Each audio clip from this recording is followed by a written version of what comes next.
All right, everybody. Now that you've had your socks, rock the fuck off. No more socks. Everybody's barefoot. Josh is a local comedian who's been doing comedy for over 8 years. Woo!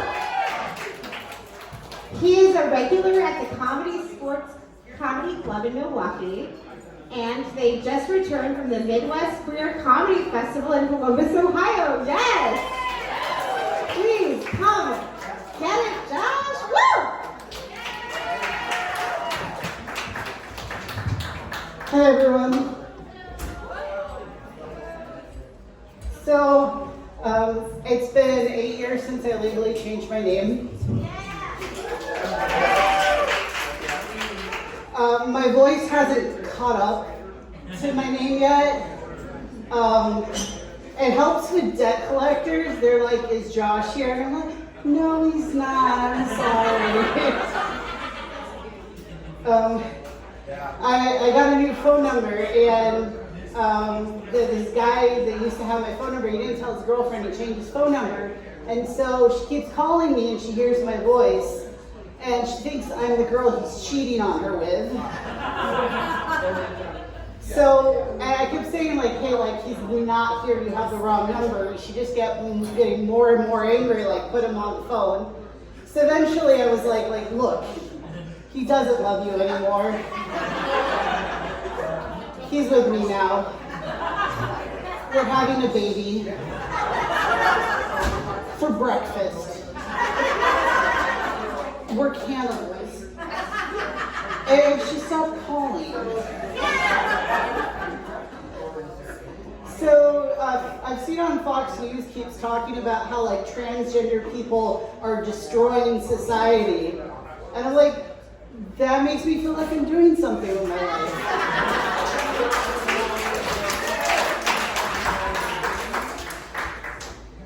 There was something about how like Marjorie Taylor Greene was saying that if you're on testosterone, you shouldn't be having guns.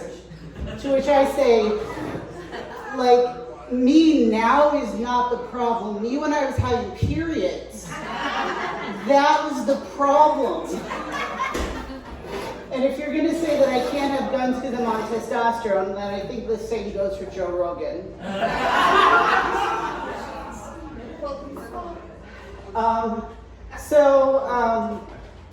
Do you know what Packers are? Yeah. So like floppy prosthetic penises. I like them because they make me feel like I'm a better driver.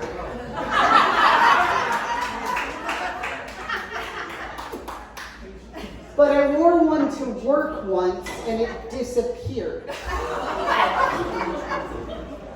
So I'm like walking all throughout the call center trying to find this prosthetic penis. And I'm like looking everywhere. And my coworkers are like, what are you looking for? Contact lens? But you're wearing glasses. Like, don't worry about it. I got pulled into HR, and I'm like, oh my God, I don't know. And they're like, we realized we overpaid you when you owe us $20. I'm like, oh, thank God. And HR is like, well, what did you think this conversation was about? Like, don't worry about it. But I was terrified to tell that story while I was still having that job. So like the day I finally left that job, I told that story on stage and someone came up to me and he's like, I know what happened to it. And I'm like, really, please tell me what happened to it. Shrinkage.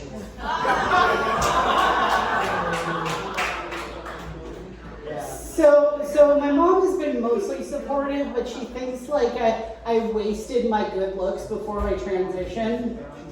And you know, I've come around to the point where I'm like, yeah, maybe I should have taken more like lingerie photos so I could sell them online to pay for top surgery. Like, here's a picture of my boobs, half off, everything must go.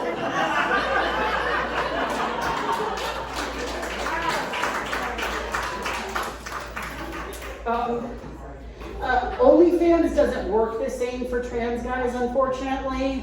I know a trans girl who can like post a picture of herself and get $300.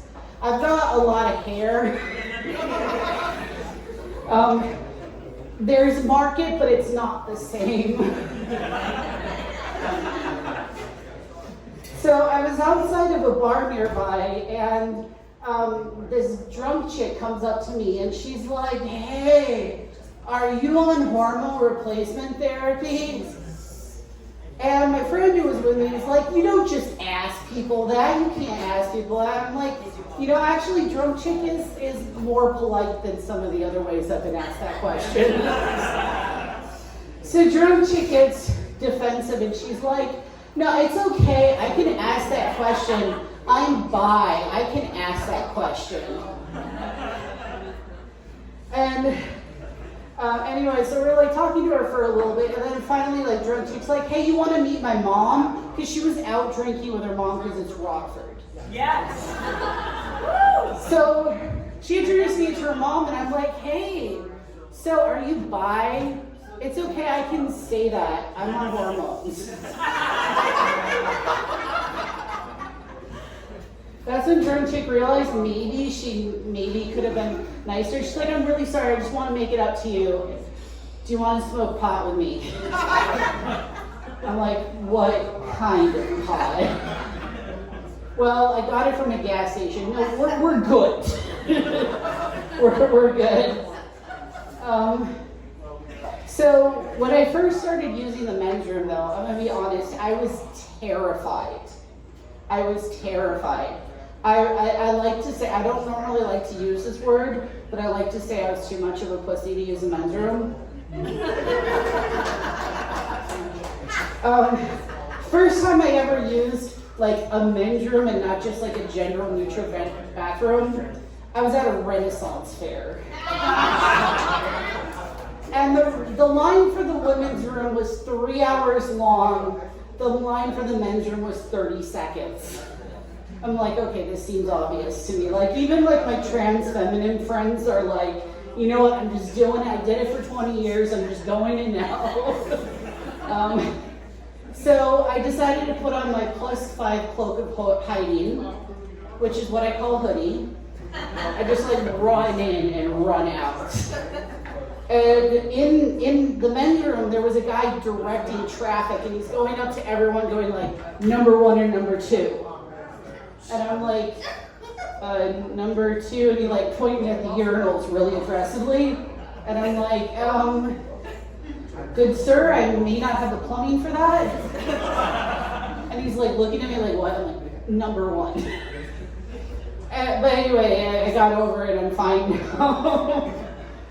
So I'll end on one last thing. So I do have to take regular testosterone shots, as Fox News obsessively obsesses about.